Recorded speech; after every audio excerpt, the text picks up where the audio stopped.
Welcome to Everything Life and Real Estate. Let's get started with our hosts, Linda McKissick and Dana Gentry.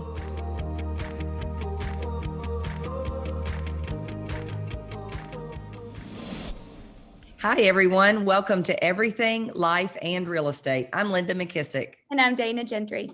Good morning, Dana. And it happens to be Mother's Day that we're recording this. So happy Mother's Day to all the mothers. Yes. Good morning. Happy Mother's Day to you and everybody else. I know it looks like you're at the beach house, which is great. I am. Just wrapping up. We'll leave this Friday. We've been here. I came here for a girls' health retreat. I can't wait to hear about that. I saw y'all's t-shirts. Oh, it was funny. It's so cute. Yeah, Jimmy named us the poo pals because when you have intestinal issues, you talk about your poo, which is makes you very close, very quick. So Jimmy happened to be listening to our Marcos one day, and he's like, "Y'all should be called the poo pals." So on our T-shirt that our nutritionist made us, she made all girls except one little boy over to the side, and she said that was Jimmy because Jimmy named us. So it was a fun week. It was a great week, and so I think that is kind of a perfect leeway into who you hang out with matters. Because that's when I came up with the idea for us to talk about this on our podcast this week.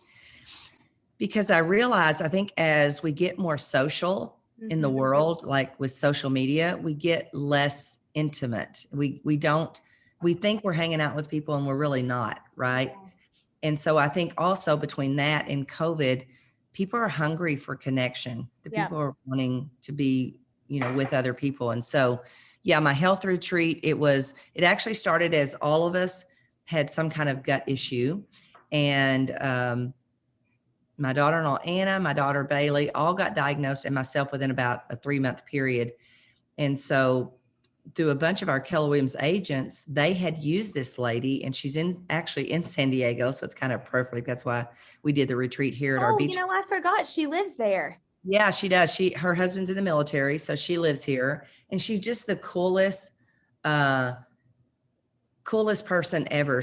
They've done youth ministry for years. And I said, now she's doing gut ministry, but anyway, a bunch of our Keller Williams agents discovered her. And so when I got diagnosed, I thought, I'm not doing this by myself. It's a whole regimen to get your gut back the way it's supposed to be. Yep. And I'm just not going to do this by myself. I have learned a long time ago, if there's somebody that can coach you through something, you go get that coaching, you go get that relationship. So we agreed to come out here, and she kind of just showed us all the health regimen that she does. And she, helped us understand more about how important our gut is and how it relates to everything, your energy, your brain, so many things. And so we got some good one-on-one time with her, and then we got good one-on-one time with each other. And we cooked each other's recipes, like every person in the group. Like she takes your sorry about that.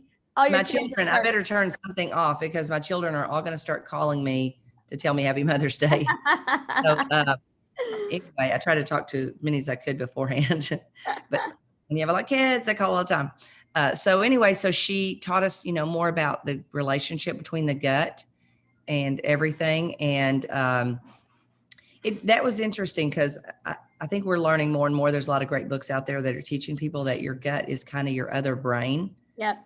So she educated us a little bit more on that. Each person has different stuff. So like I have super high histamine markers, which means during high histamine season, I'm probably going to react to certain foods that I wouldn't maybe react to as much. So just, and then the other girl in the group, she has, more issues. So there's less she gets to eat right now until she gets her gut fixed. So we cooked each other's recipes a little bit. Although the one time I cooked, I set off the fire alarm, so they didn't let me cook anymore. Are you serious? Cleaner. Yeah. I'm like, well, there's a reason my husband does all the cooking. It's because he's really good at it and I stink at it. Oh my gosh. Well, Linda, also we had Susie on our podcast. Yeah. Just going back to look. So if you missed her and you're listening and you want to hear more about it, we had her on February the 16th. It dropped. It was episode 114. And so you can go back and check that out. I just sent you a text from Sarah Barnes this weekend because she's wanting to get more about it. So people are still constantly trying to learn and figure out how they can be more intentional with their health and their gut. Yeah. And I think people are going to start to realize they have more gut issues than they realize they do. Definitely. They just do. So yeah. So the topic is, just who you hang out with matters. And, being here with the girls this week, it reminded me that you need different people in your life for different things. Yep. This is our little group. And even though we're all in real estate, I don't know that we talked about real estate maybe a little bit, but not much. We really talked about our health and our families and things like that. And so I just kind of reflected back on my life, and I realized that I'm a low social. So normally I would want to just be alone, right? But I've learned that saying yes is the better answer. And I think a lot of times people, I think another key point is I've always said yes to realtors relationships, even if they aren't with the same company. Definitely. I think as realtors, we sometimes isolate ourselves. Yep. And I've always reached out to people at other companies and made friends with those, because I think there's just so much value in building relationships with all kinds of people, lots of people. Yep. I was looking back when we talked about doing this episode, and I found something that I don't know if it was John Maxwell or Andy Sandler. I don't know. I've had this saved on my computer forever, and it's the 4P. It's in talking about who you hang out with is important. And he said, whoever it was, I don't know to give credit, but that there's 4 people that you need in your life. You need a coach, a friend, a mentor, and a cheerleader. And then, so a coach, a friend, a mentor, and a cheerleader at all times. And then you need to go be one of those for somebody else. And so I was thinking back, and honestly, for the coach part of it, you just said we can have health coaches, we can have business coaches, we can have financial coaches, we can have spiritual coaches. Anything. And that's one of the great things I think we've talked about so many times on our podcast is how, if just what you said, if somebody has already done it and can do it better or can be a coach to you, then go be coached and learn from that person. Well, and I think each relationship that you say yes to, well, here's a perfect example, because I thought a million examples when we said we were going to talk about this. We took my new executive partner, which I'm loving, by the way. And so I was thinking one of these days we ought to have you and I talk about the importance of having people in your life that help you do more, and then have them on the podcast too, Sarah and Heather. We should do that for the next episode. We follow up to this one. We can have Sarah and Heather on. Yeah, wouldn't that be great? But anyway, because I always love hearing people's backstage people. Yeah. They have all the answers. But anyway, I took Sarah and her husband out to dinner a few weeks ago, and I was listening to them talk about a spiritual coach that had really helped them. Well, that's how you learn about other people and things, is by having dinner with them. I learned about this coach, and I kind of think she might be the very same one that my friend Adele gets coaching with, because how many spiritual coaches are there in Missouri, right? Really? Yeah. So I think, and another example is this week while we were here, Sarita Dua, which is a mega agent out of Portland, was one of the girls that was here. She said, "Oh, you have to meet my friend Katie." And Katie's going to be on our podcast this week, which I need to switch that time around while I'm thinking about it. I saw that. Yeah. Yeah. And so she reaches out to me. We go to dinner with her and her husband. Well, he has viral marketing, Frank. Yeah. So we'll have to have Frank on here also.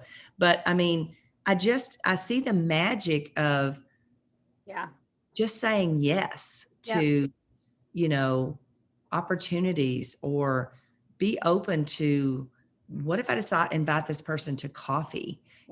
What might happen? What magical things might I be able to help them with, or who might they introduce me to? I'm kind of intrigued with the magic of it now. I'm kind of, there was some kind of thing, 5 degrees or 5 degrees of separation years ago. I kind of just think that's so true. And I kind of believe, people are in your life for a reason, and it may be to lead you to another person that you need in your life. Definitely. Totally believe that. Yeah. Would you say, if you look at coach, friend, mentor, cheerleader, would you say any are more important than the other, or no? Because I was kind of trying to think about it, because I think at different points in your life, they're all important. You know what's interesting? As I look at this, what I'm going to tell you is the one that's the hardest is probably the most important, which is cheerleader. Yeah, I thought the same thing.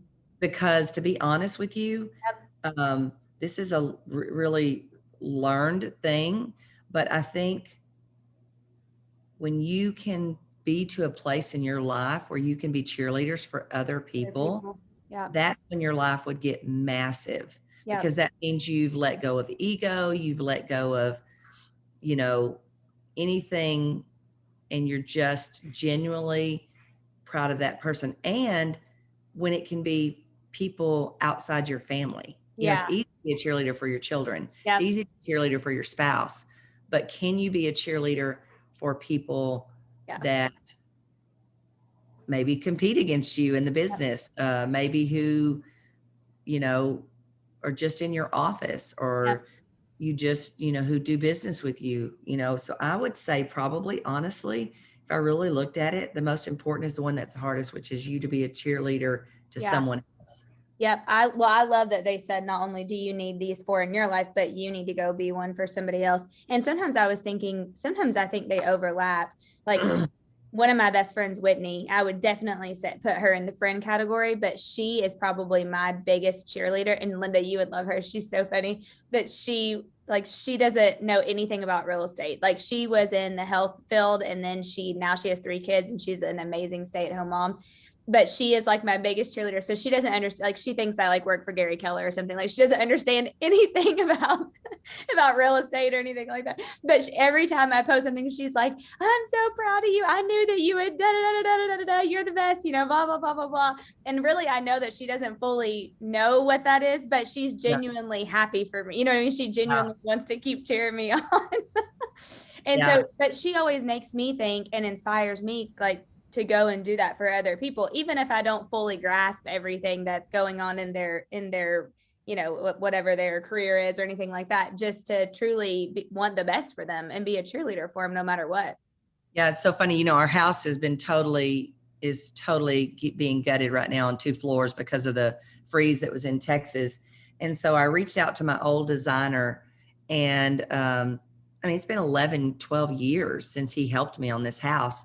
And we're standing there, and I'm talking about something, and he goes, oh yeah, I know, girl. And he rattled off all these things that I had been, an award I'd gotten, or and I'm like, I'm sitting there with my mouth open, and I know social media helps with that, but it was so meaningful that he cared enough to stay plugged in and stay in tune with my life. Anyway, when he left, I told Jimmy, I said, I want him to be my best friend. I want John to be my best friend, not just my designer.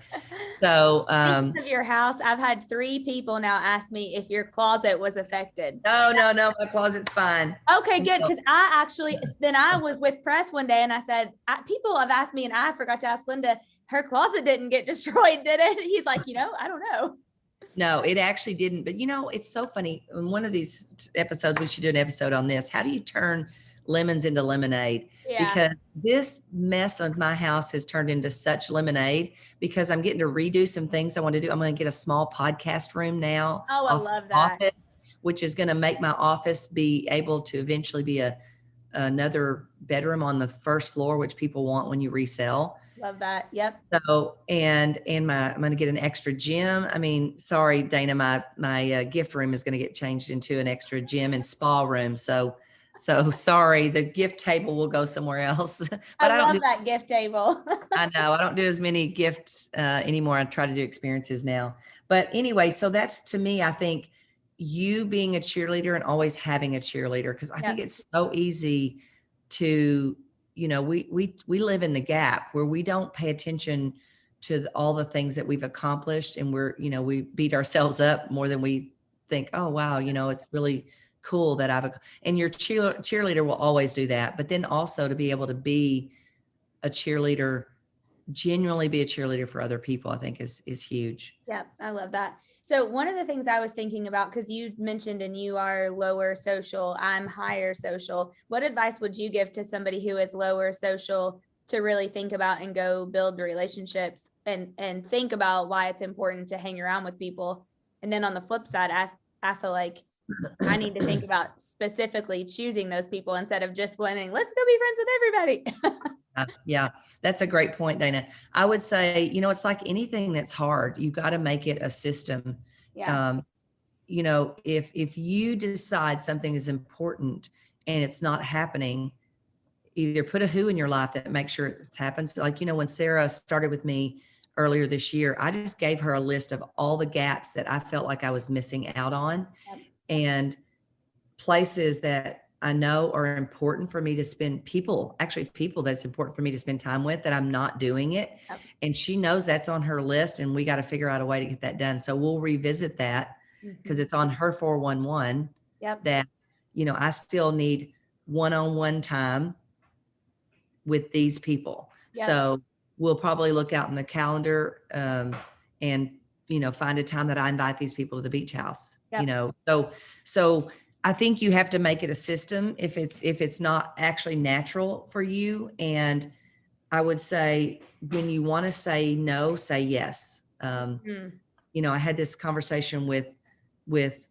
Anna the other day. We were talking about a dinner that we had actually been invited to, and she wound up not going because of childcare. And she goes, "Oh, I didn't realize that's who was going to be at the dinner." I said, "See, that's the thing. Don't ever try to figure out, is that person that's going to be at the dinner important enough? Go to the dinner." Yeah. Just say yes to the dinner, right? Never know what can come of it. You don't know what's going to come of it. And I can just lead to so many things in my life by either saying yes to doing something for someone with no money attached. Yep. I mean, years ago, Mark Willis asked me to go teach in the Houston market centers for him. And I flew down there, did it. Didn't ask for a dime, didn't want a dime, just did it. My heart told me to do it. Mm-hmm. Years later, when he has Jim Rohn as our leadership speaker in Chicago, I went up to him and said, "Mark, you're not going to believe this, but Jim Rohn has been one of two things on my goal sheet for over 10 years. One is to meet him and have lunch with him, and the other is to fly on the Concourse jet." And I said, "It's gone away, so it's going to have to come back because I got to get this checked off." So I said, "Hey, we'll consider Jim Rohn done." So I got to have breakfast, I got to have lunch, and I got to introduce him. And wow. And not that you do things because of what you'll get later, but I just believe that's kind of the way the law of reciprocity kind of works. Totally. You can't outgive what you're going to get. So Yep. I think don't try to guess if that person is important enough. Yeah. Just if there's a opportunity, go to the meeting and then see what's there for you. It could be that you need to do something great for that person. Yeah. So I would say as a low social, you're going to be tempted to say no. Yep. And also with the low sociability, lower number of people can still give you energy, not drain your energy. Massive numbers of people probably are going to drain your energy. Yeah, definitely. And it's hard to get to know somebody in a larger group anyway. Mm-hmm. So in the larger group, what you may do is say, "Hey, I'm going to, kind of pick out these people, and I'm going to make a conscious effort later to hook up with them." Yeah, I love that.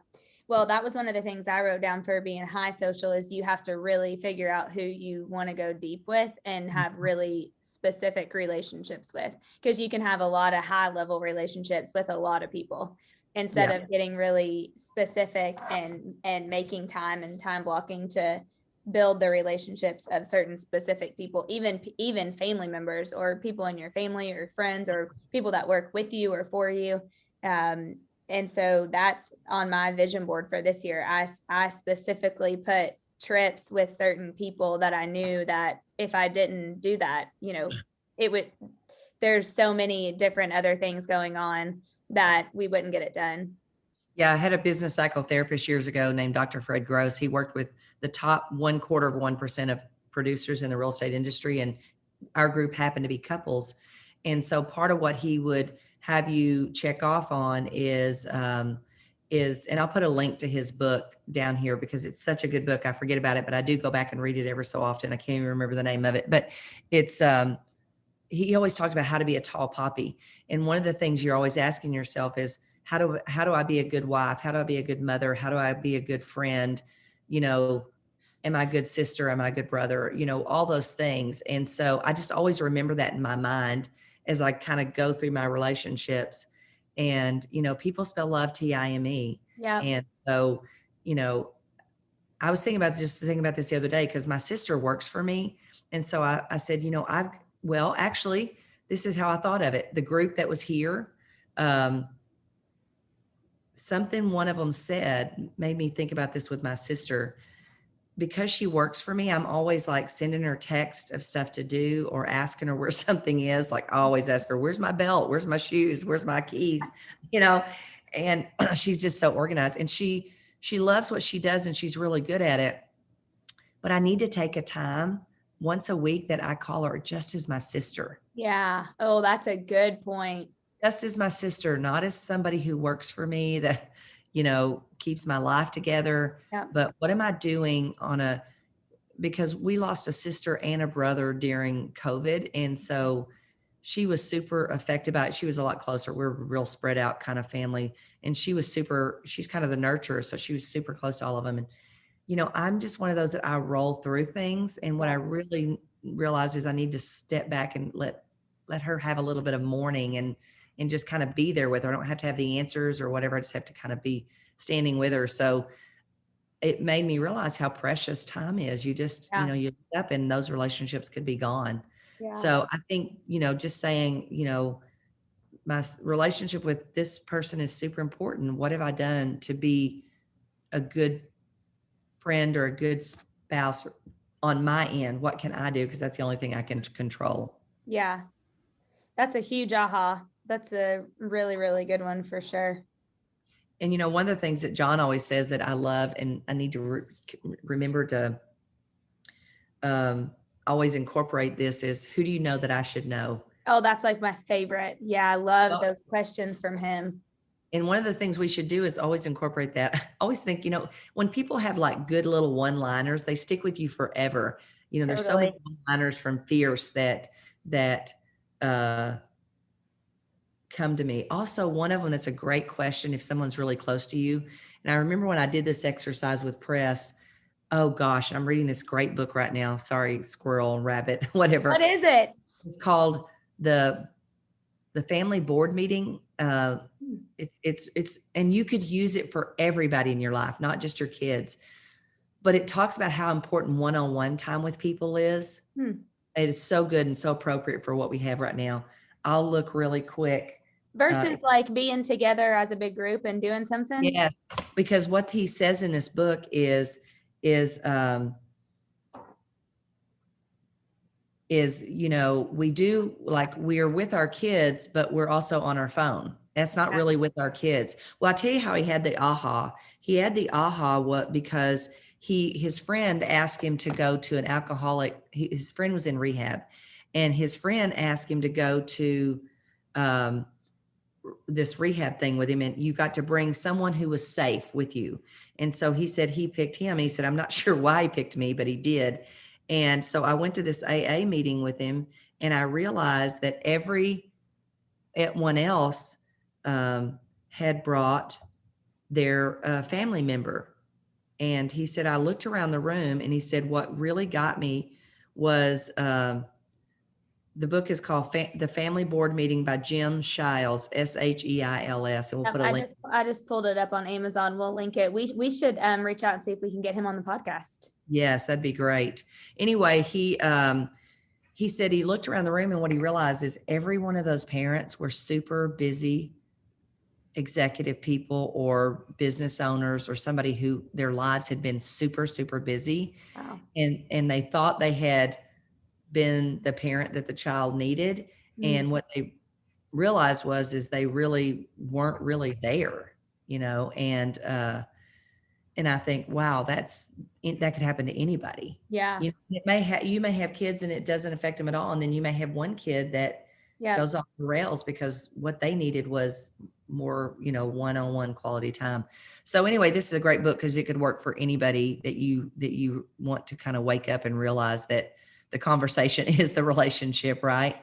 But and I was going to tell you, so, the one-liners, who do you know that I should know? One that's really great with a family member is, based on everything you got going on in life right now, what's the one single thing you and I should be talking about? Yeah, I And love that's that. really where you try to pull out of a kid or a troubled, friend, something that you feel like needs to talk about something. And then there's one, I love this one. I don't remember if you remember this guy. I can't remember his name, but he was at our family reunion years ago. And I don't even think this was his topic, because later we hired him and we all went in as a small group and worked with him for a day. Some of us leaders in the Ohio Valley. And he was the one that said, remember, if you're around somebody and you ask them, how are they? And you wished you hadn't. Oh yeah. People. So his thing was, hey, don't lead with how are you, lead with, hey, tell me something good. If for that kind of person, right?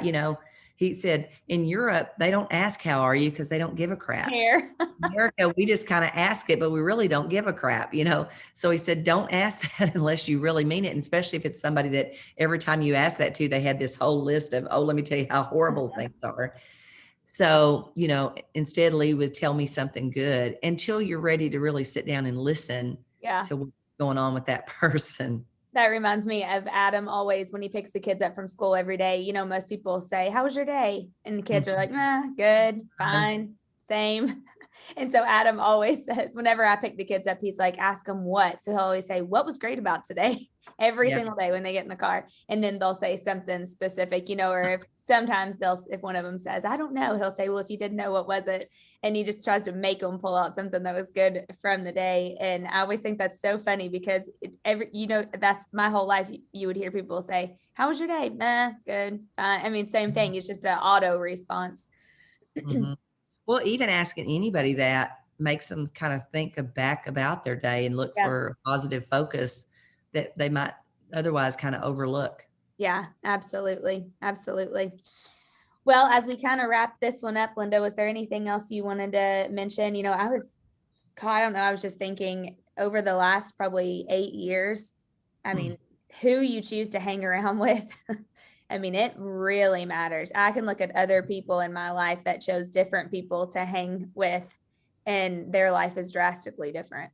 Well, I've always heard the quote from Jim Rohn, the 5 people you could take the 5 people you hang around with, and you could take all their income and add it up and average it, and that would be your income. Yep. I've never actually done the exercise, but I remember back when we realized it and we heard it, and it's not that you only want to hang out with people with net worth. That's not what you want. What you want is people who have a big life, in all areas of their life. And if you're after some kind of income goal and you're hanging around with people that don't even get close to that income goal, they're probably not going to help you do it. Yep. You have to go find some of those people and specifically spend time with them. And it doesn't mean you got to dump your other people. It just means you got to go find some of those people and hang around, because, you get ideas, I've gotten so many of parenting advice, spiritual advice, everything else, just from being in conversation with people when they probably don't even realize that they poured into me, or something said was so impactful to me. Yep. I think we automatically think about money, and obviously that's a super important one. And even if you're wanting to be more spiritual and you're not hanging around anybody that's spiritual, or if you're wanting to be healthy and you're hanging around people that eat donuts all day long, or drink all the time. You could take it for any aspect. It truly is. And I think it's because then you just begin to have those things in common and you learn from each other. Yeah. So true. So true. So yeah, I love that. So who are your coaches? Who are your friends? Who are your mentors? And who are your cheerleaders? Yep. And then which one of those can you go be for somebody else? Yeah. And how can you eventually go be all of those for other people? Yeah. Love it. Awesome. Yep. All right. We'll love our conversations, Dana. Remember, if you have a question, a topic, or opportunity or challenge that you'd love for Dana and I to discuss on the show, be sure and reach out to us at info@everything life and real estate. And if you haven't, you're just now finding us, please hit that subscribe button. And the greatest compliment you can give Dana or myself is to pass this podcast along to someone that you think would benefit from these conversations. So Dana, I'll see you next week. Sounds good. See you then. Be sure to subscribe for more business strategies and tactics to inspire you to live an abundant real estate life. Don't forget to rate and review so we can bring you the best content. Find this and other valuable information at everythinglifeandrealestate.com.